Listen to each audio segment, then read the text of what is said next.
Welcome to Communication, Connection, Community, the Podcaster's Podcast.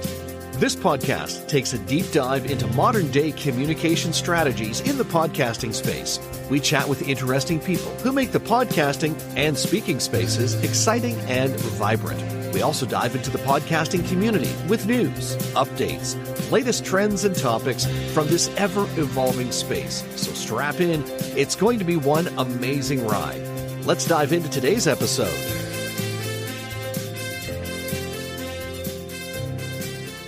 One of the things that's happening in the podcasting space as of late is there are a lot of people coming in, and they're coming in not only as hosts, they're coming in as podcast coaches. And they're just like any other coach. There's good coaches and there's not so good coaches. We're talking to an amazing podcast coach today.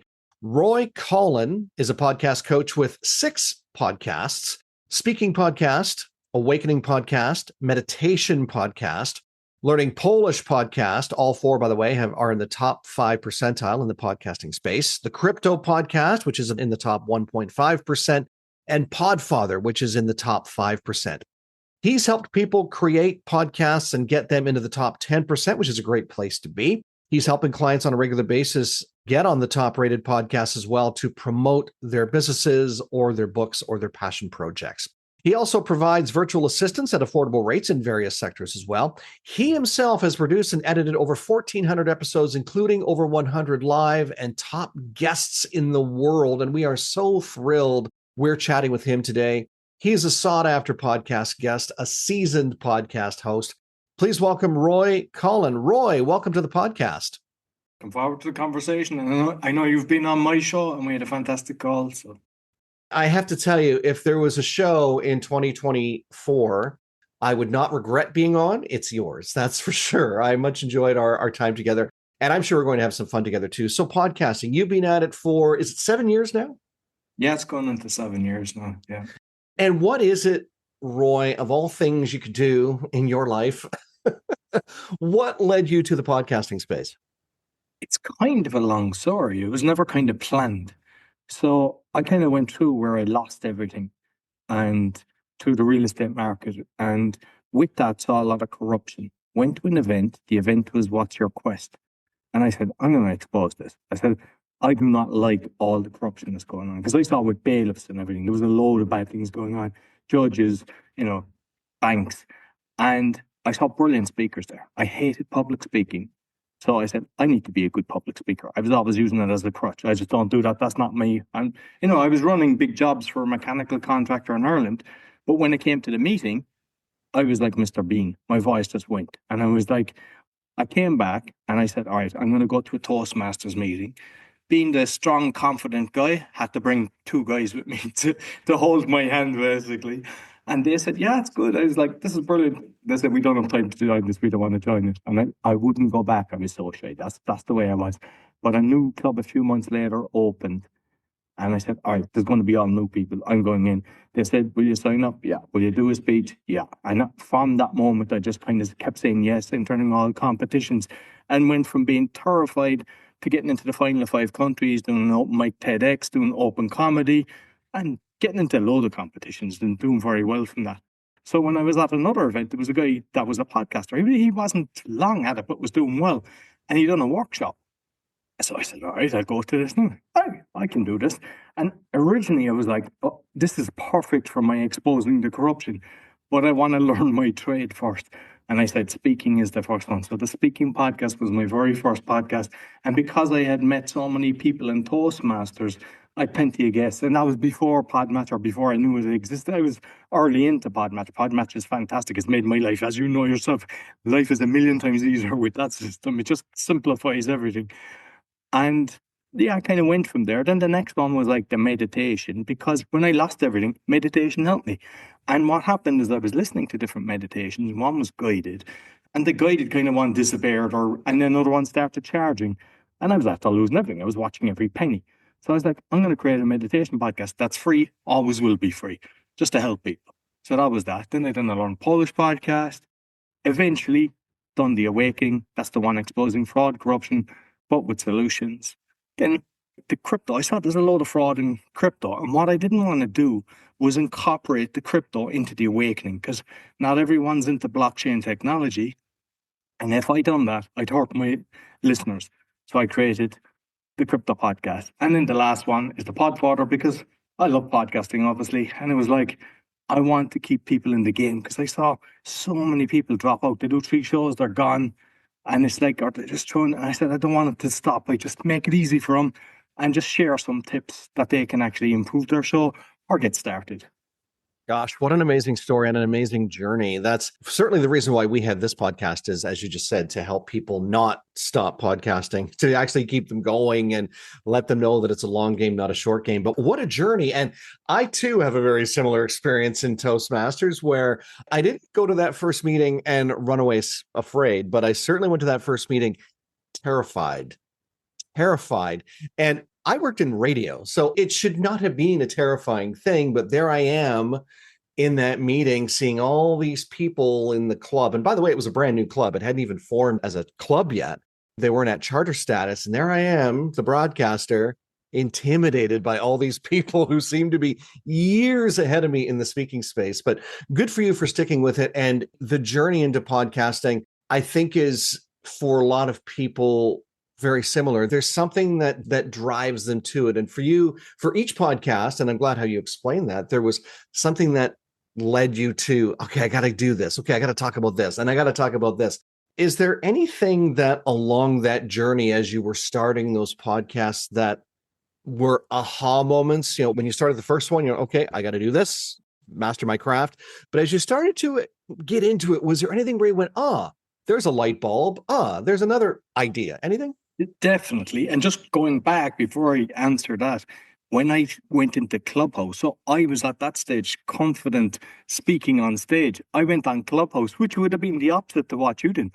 And my voice crumbled. And I was like, what's going on here? It was just a different medium that I wasn't used to. And I didn't walk away from it this time. I just kept at it till I got confident. But sometimes, you think I can speak in public, and then you go on the radio or whatever. And if you're not used to it, the same with TV, because it's different.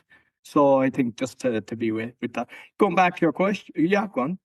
I was just going to say, I remember, speaking of being intimidated, after I built a lot of confidence, and I'll say this because you mentioned that you had done some competitions as well. I remember the first time competing, also being terrified and having to do the mindset stuff, I have value, I'm a great speaker, otherwise I would have crumbled on the stage. I'm like, I know what I'm doing. I can do this. So anyways, yes. Aha moments in podcasting. I think one was the feeling of knowing I'm helping people and just listening to others' journey as well. That, like, you think there's not many would go kind of through what I've done, but I had a lot of kind of famous speakers, and they're telling me about their kind of journey, because sometimes, you get the odd person, at 5, they knew they wanted to be, they were put into theatre and it's just never been a fair for them. But there's a load that were really terrified. So that was kind of one of the things. And I think with all of the ones, the main thing is that you're helping someone, that you're making a difference. Not everyone will reach back and let you know, but it doesn't matter. And you don't know that, the ripple effect of that. The other thing is when you get guests on, especially for the awakening, I would say, people will come on and they start talking about a certain subject. And I would then go, that's interesting, different to my thought beliefs. And then I go in and get books and I start researching and I go, they're right. And I think from the podcasting, health-wise, different things that I'm doing, and just how I look at the world, not being hoodwinked, not believing things, but not also being biased in how I think. Like, if you have a different belief system than me, I've got friends that totally believe totally different things. They joke about what I believe in, but we can joke and laugh about it. Whereas I think society now is them and us. You believe this, I believe that. And as long as you can kind of try to look at it from both sides, I think it helps. So that was one of the things, I think, whether you call it critical thinking, thought process, and just kind of going back to, hey, when I was younger, how was I, in what way was it? Why was I actually the way I was with the public? I was shy. I was able to kind of trace it back and kind of understand it. Like the teachers getting you to stand up in school, reading. My brain would freeze like 5 people away. And I just hated it. And then I started stuttering. I was stuttering for a while. And then another time, I was 13 and the teacher, like I'd done a history teacher, but he was an aggressive, abusive kind of teacher. And he basically said, in front of 30 odd, we'd 30 in our class, he said, my grandmother would do better. She's been dead 10 years. Like I can laugh at it now. But like if somebody done that to my son, I'd knock him out. We just, but then I got a different teacher later on and I was getting 100%. And that made me think as well, like sometimes we think we're bad at something and it can be the teacher or the coach or the instructor that actually makes us like that. So sometimes people go in to do some, whatever it is, and they go, this isn't for me, whether it's singing or whatever. And sometimes it's just the wrong teacher. It's amazing how that can have an impact on us, though, in life, in business, certainly in podcasting. Somebody says something and automatically, and I think this is part of the reason I wasn't going to go down this road, but seeing as you mentioned it, that part of the reason for pod fade is, yes, okay, you get those folks who do 2 or 3 episodes and they don't realize how much work it is, or they just do it for fun. But then you get those people who are long on the journey and something happens to them. It could be a mentor, it could be a coach, it could be a guest. The wrong guest just rubbed them the wrong way. And then all of a sudden they're giving up, they're quitting, as opposed to realizing that that's only one person's opinion. And that one person doesn't necessarily reflect. Firstly, it shouldn't impact you as a person. I always say consider the source. If Roy Collins says that I'm an idiot, okay, you know what? That's probably not true. But people give the power, like. Exactly. But if Roy Collins said the earth is flat, I think there's enough, evidence or research that we could have an intellectual conversation around that without losing a friendship or bad mouthing. The things that we're hearing today, and I don't want to go down a political spectrum, but because I know some of the stuff you've done, you've uncovered a lot of corrupt things in the world in general. But man, oh man, it's amazing how those things can impact us to be silent instead of be vocal. And it's not about being vocal to be offensive. It's about being vocal to make a point or to put things out there. And that's one of the beauties I find anyways about podcasting is we can have a difference of opinion about things. You know what that makes for? I know you know what it makes for, Roy. It makes for great content is what it makes for. I even say that at the end of my shows. I say, look, give me your comments on what we discussed. And as long as it's not abusive, it stays up. And it's actually a very important point because I know a lot of people, they've thrown in the towel because they could get 100 nice comments and they get one person that just abuses and they do not think of the 100 people that said beautiful things about their show. They think about that one person. And then if they start fueling it, in other words, engaging, you will never win with that. So what I say, you either just ignore it or you delete it or you report it. And you cannot let it because you'll see it. I mean, I've had, even on the Polish one, I've seen some horrible comments. And it's like, but you can even just by going into someone's profile, they don't have their pictures up. Are you dealing with bots or are you dealing with somebody that's just mentally, there's something wrong? But you're only hurting yourself by engaging in that because you think you can change their mind. It's like changing somebody from being a Trump supporter to be a Harris supporter. Like, it's not going to happen.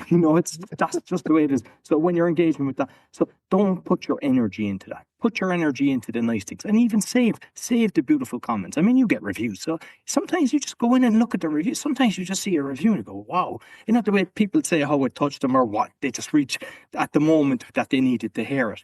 And I think there's a high percentage of people, unfortunately, they've thrown the towel because of that one. Podcast Coaching 101. Look at the comments, embrace the positive ones, dismiss the ones that are absolute garbage. But I'll throw something in there too.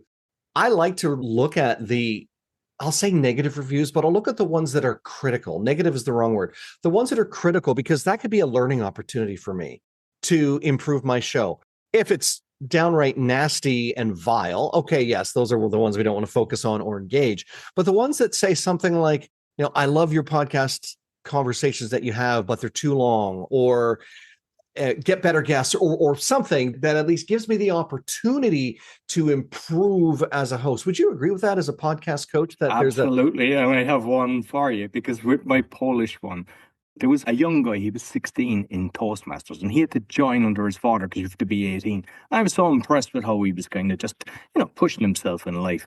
And so I got him on the show, kind of like a 16-year. And that's the other thing as well. It's like sometimes people think you get the massive stars and your numbers go through the roof. He's got the most downloads because he shared it and he was so happy that I'd done it, telling his friends and everything. So it's still number one, that interview. So because he was doing beatboxing, so he actually done a beatbox for my Polish one. I don't know, was it going on at this time? I think it was already going, but I put like that and I left it in for a couple of hundred episodes. As you said, the review, it was like, love the thing, it really helped me learn, but the beatboxing is cringeworthy. And then someone else had commented on, so I eventually took it out. And the amount of people that thanked me for taking it out, nobody had said it before that. Like you would think people say, hey, because then you'd listen. But most people just say nothing. And it was like when I took it out, I got so many comments thanking me for taking it out. So yeah, it's listen. And another important thing, and I know a lot of people are kind of guilty, is that they outsource. Like you can get someone that's posting your shorts and videos and things like that, but with the comments, they get people to do that as well. They will never be in your head. They don't know what you're doing. They don't know about the interview. They're not listening. They're not the same level as you. They have a different skill set. And if they're commenting, they could miss potential client or valuable information that will improve your show. So what I say is, just set aside time. You don't want to be just constantly on social media. But even if you say, all right, I'm doing 10 minutes a day going in. I mean, that's what I normally do on the Facebook. You just hit the button maybe once a day, every 2 days. You can see the comments on the stuff. And then when you do that, that's perfect for you then. I have a coaching colleague, and he's actually a coach who coaches coaches to be better coaches. I think I can't work the word coach into that sentence anymore. I could try, though. You just did. He has, I believe it's 2, maybe 3 virtual assistants that help him on the back end of his business. So they will help create certain social posts. They'll help create some of his content. They'll help structure emails and blogs and stuff. And they know his writing style, and he still approves it all. But the one thing that he does religiously, without a fault, is he does exactly what you're saying. And he has a massive community. He has 30 or 40,000 people in his Facebook community. And plus, I don't even know how many people on his email list, but he's the one who's engaging in those comments in social media because he's the only one who has his finger on the pulse, who can engage that way and knows the people in his community intimately enough to know how to respond. So I'll give you an example. He's a white wine drinker. I'm a red wine drinker. And every now and again, he'll post something, and it might be something about something he did on the weekend. And I'll do a jab, something about, but at least we had red wine. And he'll go, ha, ha, ha, the white was better here. So, but his assistant might not know that. Might not know that little gem of information that we have exchanged, privately, not privately, but after an event that we both spoke at 10 years ago, they wouldn't know that. So it's interesting that you draw the people to that take that time to comment. Let's talk about podcast coaching, because I'm seeing more podcast coaches bubble to the surface. How long have you been in the podcast coaching role? I think it's about 3 years, but I've been helping people from after I was a kind of year or so in podcasting, because I was doing a load of speeches about it in Toastmasters. Then I was invited to kind of like workshops and stuff like that when they were having the sessions, when you have about 4 pubs or even more division level, that I'd be like doing a workshop. So there was a load of people making notes, then they'd come to you. And it was a case of, then there was people that you might have met at an event going, hey, I'm starting a podcast. I know you're the pod guy and all this. And it was like, at one stage, very happy helping a load of people, knowing that I'm getting a load of people to start. They weren't getting a sausage for it. Like, they weren't buying you a drink or taking you for a meal or whatever. And then I just said, I'm not getting appreciated for the time, because it is very time consuming to do it right. And then I just said, okay, so first I created like a course. And then when people asked, I said, look, I've got a video. I have like a 30-minute video, because I just want to help people as well, because I'm kind of conscious of what it's like when you run out of money as well. So I don't want people not to be able to do it if they have nothing. So you can do that. But it's also, I've given them the different options. Hey, you have a course, or you can do one-on-one coaching. And, they just took it then. The first guy, like, he's like, yeah, no problem. Whereas he would have probably just expected it for nothing if I didn't do that. And that's how it kind of started. What have you noticed in the last, as I said, I've noticed in the last 2 to 3, maybe even 4 years, let's say since 2020, an uptick in the number of podcasting coaches out there. What are some of the things you've noticed in that space as far as the quality of the coaching, the value that coaches are bringing, good or bad? I'll let you speak to both sides to put a little bit of controversy in there, if you will. But what are you noticing in the podcast coaching space? I'm beta tested a lot of things because like I've been number one in a lot of charts and, as you mentioned before, that got to the top 0.5%. And so there was one guy reached out to me and he was writing books and interviewed me and said, hey, and I didn't even get a copy of the book. But he was writing he had about 4 or 5 books written on, I'm not going to mention him, his name, but basically about 4 or 5 books on podcast. And then eventually started one. And it wasn't that successful. Done all right. But and I just see kind of the marketing that they do. There's a lot, I go in and I see some of them charging really expensive stuff. And, you go in and listen.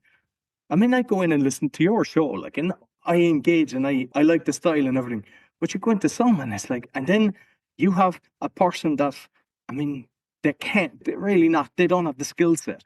And then they're teaching somebody. So it's that's not great at public speaking. That's just kind of going, this is exactly what you do and everything. It's you need somebody who's been there and who's kind of done it, understands it. You get way more tips and stuff like that. So there's a lot of them out like that. And just from listening to people some people have, it's my way or the highway. They have a system. Whereas when I'm dealing with people, I know, because through my business journeys and everything and life journey, I know everyone is different. Some people are let's go. All right, logo, name, boom, boom, boom, boom. And they just want to run. That's okay. They'll spend a week trying to fine tune everything. I don't beat them up for that. I let them go on their own journey because if you push them at your pace, so it's okay. And then sometimes something happens or people reach out to you and you're helping them on that as well. And it's everyone's trying to look for the secret sauce. What's the secret sauce for being, good? And I just says, down to the interview is the most important thing because you can have a fantastic marketing team, but if you haven't got it can only go so far. The problem is with a lot of people, they have great podcasts, great interviews, but they do zero marketing. And unfortunately, you have to do both. And then you have to spend a bit of time in actually doing it and making sure you get into the group. So I help people as well. I kind of skill set is as well and what their social media is and try to tap into that. Because everyone has got their favorite social media. And it's trying to find out what's the one for you. And is it relevant to the podcast that you're doing? And just kind of watching these things. And it all adds up. And you're just, you've got their back, basically. You're not looking for a customer for the dollar. Because, at the end of the day, when you know that somebody's creating something, and there's people that are creating beautiful podcasts, that if they're changing one person's life, that's worth it in itself. That kind of goes back to the numbers as well, because sometimes people, they throw in the towel as well, because we're saying that there's a lot that give up.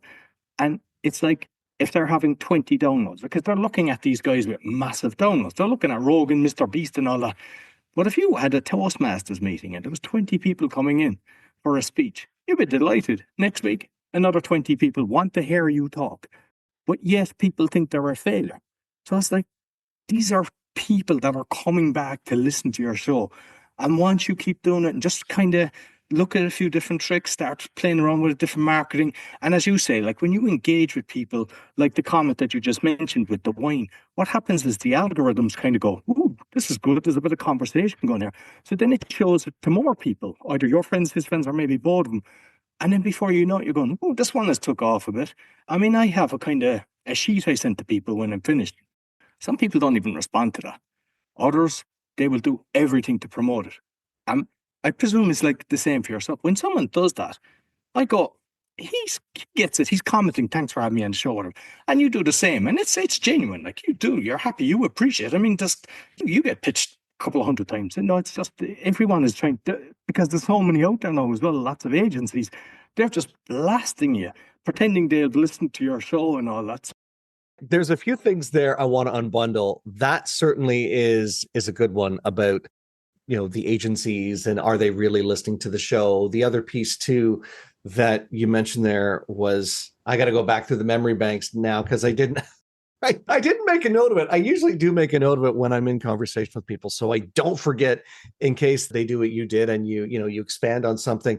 But the piece that really has been getting under my skin, and it goes back to the coaching piece, is the individuals. Some of them are business coaches, some of them are small business center, directors or whatever, who are labeling themselves, shall we say, as experts in podcasting. And their expertise as podcasting is they have a podcast, they set one up, they do everything through their phone, and all of a sudden they're the expert. To me, that doesn't make them the expert. That makes them a podcaster. I'll go so far as to say that not even necessarily the best one, because I know as with all the technology that you have with a phone, I know, Roy, you're sitting in front of a microphone right now, as am I. And I know you have a backdrop that is professional looking, as do I.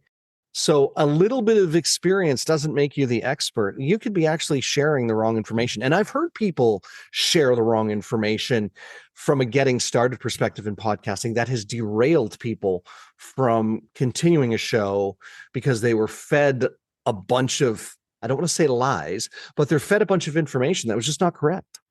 One thing that a lot of people use the word expert. I don't class myself as an expert. I class myself as an expert if I have nothing to learn. I'm constantly learning. I'm constantly even getting courses. I'm trying to pick up on different things. I'm looking at a load of, going to webinars and different things. If I pick up on one thing, that's another tool for me and also for my clients that I can share with. And then I'll share it with people that are, that have been with me. It's not a case of, it's only for the new people. It's like I like to go, because the thing is, I'm very generous with new stuff.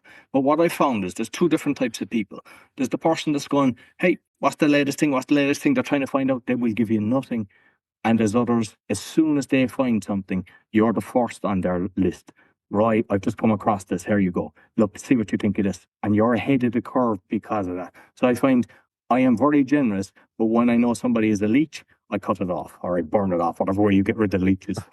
I think you use salt or you can burn it off, but burning it off can be dangerous. You don't want to set yourself on fire. But salt works too. But anyways, going along those lines, I think that you're right there. I think that, and I'm in the same headspace. I'm in the same headspace that you are. I consider myself to constantly be learning, and I'm always wanting to and ready to improve, to be a better person, a better spouse, a better podcaster, a better business owner. Again, I think there are folks that hit a point where all of a sudden they feel like they have all they need to know to be able to influence folks to move in a certain direction, shall we say. So I would take your expertise, say, over an individual who is just employed in a small business center, because you have the experience, you have the numbers to prove it, you have tools, you've created these things, and you have a history. And you can say, I tried that. It didn't work for me. It might work for you, but just be aware of that. Or the other thing that you have is you got your finger on the pulse with what's going on in the industry. That's one of the things I find when some folks are coming into the podcasting space. They start and they just keep going down that line, doing the same thing, not realizing that, or not understanding that, like anything, there's an evolution in podcasting. Things that we did 7, 8 years ago, even 4 years ago, there's been some changes. Now we have AI tools now, all these things that are making it a different industry than it was even just a few years ago.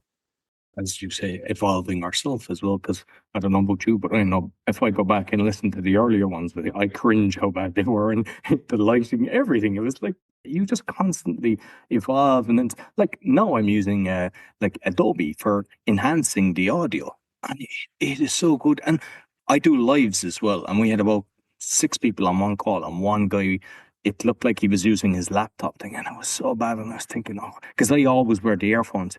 And when I put it through this, it was perfect. And I was like, it was a guest that actually told me about that. He came on my show and he said, this is a very good tool. I think you should look at it. And it's like $10 a month. So like, if we pay attention and we're just constantly kind of looking at the things, all we're doing is getting better. And by doing that, like when people come in, they're kind of safe. You're not just winging it. You kind of know exactly. And if they have certain kind of questions or whatever, you've done it. Like, for example, a lot of times people be asking, how many shows and all that. So with this weekend, I started off with one. Then I said, maybe if I double, I might double my audience. And I actually tripled it. So I was like, oh, this is good. Then I don't know what year, was it the second year or third? But so they kind of take the Christmas off, and it turned out to be like a month or more or whatever. And I expected I'll come back and they'll be all waiting for me. I never told them what I was doing. And it just dropped. So, and I had to build it up again. So it's like, make sure if you're taking a summer off or whatever, let your listeners know, because they think you're gone, and yeah, it's an important thing to be doing. That consistency, and I have shared that with many, many clients and fellow podcasters too, when we're engaging in discussion. And some people will say that. They'll say, yeah, I take the summer off all the time. That's 2 months of not engaging in your audience. You don't have to take the summer off.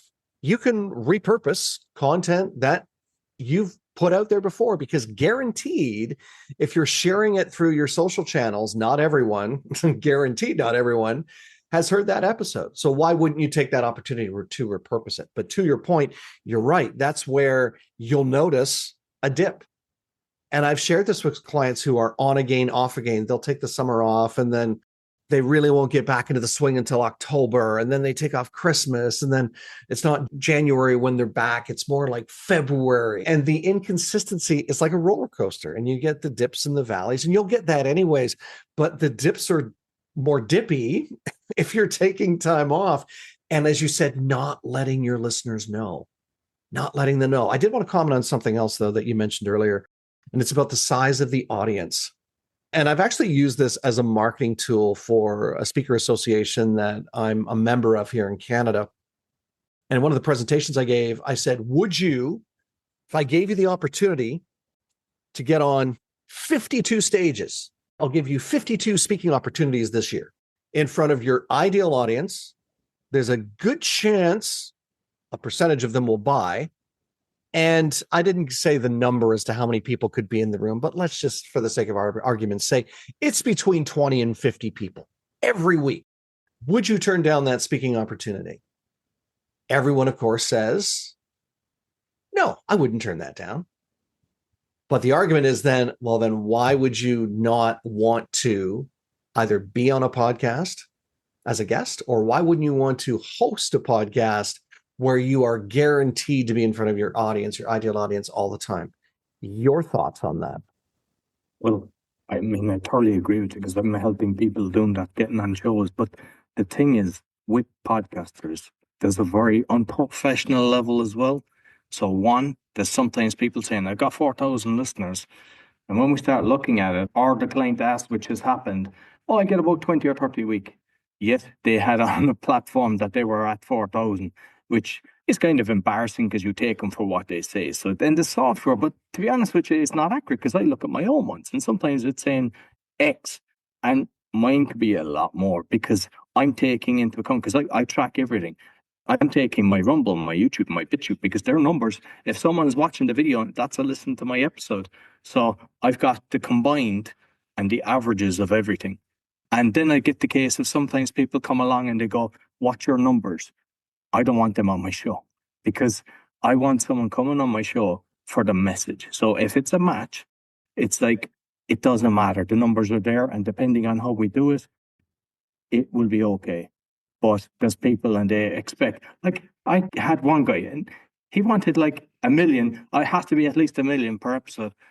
And I just started laughing. Like, it was like, they don't understand like how there's very few, and the numbers, and even ones that are at a certain level, like some of them are charging 20 grand. I mean, like Entrepreneur on Fire, I think he's charging like 3.5 grand, but he's whacking them out every day. So it's like, people think, but I've worked it out, it's like 66,000, and I've seen some people coming back, so it obviously works. There's something like that works. But when somebody kind of, it's the most important thing for them, I think, stay away. And if your message, like, you have to tweak it. Like, what I was doing with clients is, I'm going, don't say this. I'm listening to the episode, and I'm saying, this was brilliant. Because sometimes they do cringeworthy stuff, or high pitch, like, ramming it down their throat to try to sell, a kind of form of desperation. You don't want that. What you want is, you want that they're listening to you, and they're actually getting value, And they go, this guy knows what he's talking about. And then they'll decide if they are going to get whatever business that he's doing. They're on the top of their tongue, or they might make note of it, or they might reach out straight away rather than, so like they should do that themselves as well. Like they should be looking on the shows that you've been on and just kind of make note, because sometimes you think, oh, this went bad. And it's like, I mean, it's the same in Toastmaster speech. Sometimes you think something wasn't as good, and then you listen back and I've beaten myself up. I actually thought it was a lot worse than it was. It was actually okay. It was good. Like, so same thing on the shows. You have to put in the effort for that. We're always our own worst critics for sure. And you're absolutely right with the stages. I know folks who are looking for those large shows, and I scratch my head and I say, okay, let's put it in a different perspective. Would you only be looking to get on stages where your physical audience is 20,000, 30,000, 40,000 deep? Or would you speak on a stage in front of 150 or 200 people? You know, the average convention or conference size, right? Would you stand on a stage like that? Oh, yeah, no problem. Podcasting is very much the same. I think we need to get that out of our heads, that size matters, because the size doesn't. The value, and you hit on this, the value in the messaging is what's critical. I'm going to hold you for a couple more minutes while I have you. I do want to ask you a couple more things, though. Podcasting's been around just over 20 years, 22 years or something like that. Where, in your estimation, do you think podcasting is heading? Say for the next 2 years. Like, if we look at the statistics and everything, like people are stopped listening to the media. So even if you're going for your news, people aren't listening to CNN and BBC and things like that. I follow Patrick Bet-David.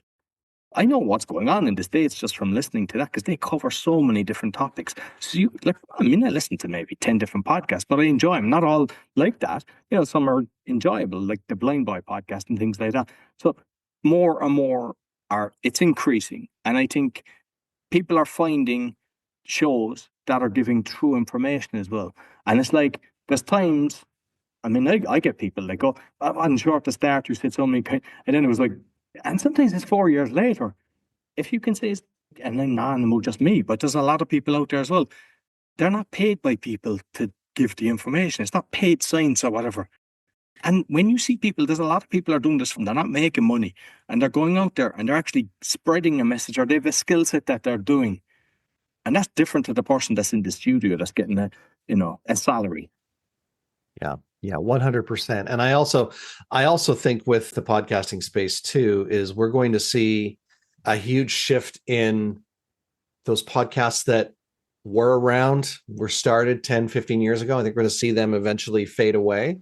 And as the new generation of podcasters evolve, some of those older shows that are just sitting in archives will start to fade away. I'm actually seeing it now. I think there'll be an uptick I think we'll see an increase in individuals wanting to learn more about what happens after the show. The green room conversations, or the communities, or the meetups, or those kinds of things. There is some podcasters, especially famous people. There's a lot of guys that were out there, and like say Jay Shetty or whatever. There's a load of different people. Some of them have 20 people that are in their thing. But an interesting one was Joe Rogan was talking recently, and he said he's got Jamie in the studio, and he said he's got someone else that does the editing, and that's kind of his team. Like, so a guy that's number one in the world, like in a lot of countries, is basically saying, hey, and the thing is, I don't listen to all his shows because he's got comedians on that never make me laugh, and he's got MMA. At one stage, yeah, you'd be interested, but then you get sick of just listening to MMA. But he's got, like, say, Graham Hancock or somebody talking about wolves. He's got very good guests. But when you see him saying, hey, you don't need 50 people, that kind of should give you confidence that, hey, I can do this. Wow, Roy, this has been an amazing conversation. I'd love to keep you all day, but we are in two different continents, and maybe that's not the best thing. But seriously, Roy, it's been an amazing conversation. We'll probably have to have you back in the future. Before I let you go, though, two quick things. What's the best way for folks to get a hold of you? Where do you want them to connect with you and find out more? Basically, roycoughlan.com is where you find all my podcasts and everything. And I've got the va.world as well. That's if you were looking for a virtual assistant, we do that as well. Well, not just for podcasters, but for any business. And that's where they'll find me. And we'll make sure all those connection points, including if you want to follow Roy on social media and check out some of his interviews, we'll put the links to his podcast. All of that will be in the show notes. Roy, it's been an absolute pleasure. I'll give you the final thought, my friend. If you have a skill set and you can help even one person, but you can help thousands, if not millions, don't deny the people hearing that message. And it's not difficult. I'm not a technical person. It is very easy. There's plenty of videos out there. You can actually start. Software is easy. You can just go away and start doing it. And if you do it, you get better and better. But you know that you're making the world a better place. And that will give you the fuel to enjoy life. I love it. Roy, that's a great place to leave it. Roy Coughlan, thank you so much for being my guest today. Thank you very much for having me, Carol. And hey, thank you for being a part of the show today. So glad you could join us. Believe it or not, I can't work this magic by myself. So thanks to my amazing team, our audio engineer, Don Carrillo, our sonic branding genius, Kenton Dilborowski, and the person who works the arms, all of our arms actually, our project manager and my trusty assistant, Jillavel Tiongo, known to us here simply as July. If you like what you heard today, let us know. You can leave us a comment or review or even send us a voice note.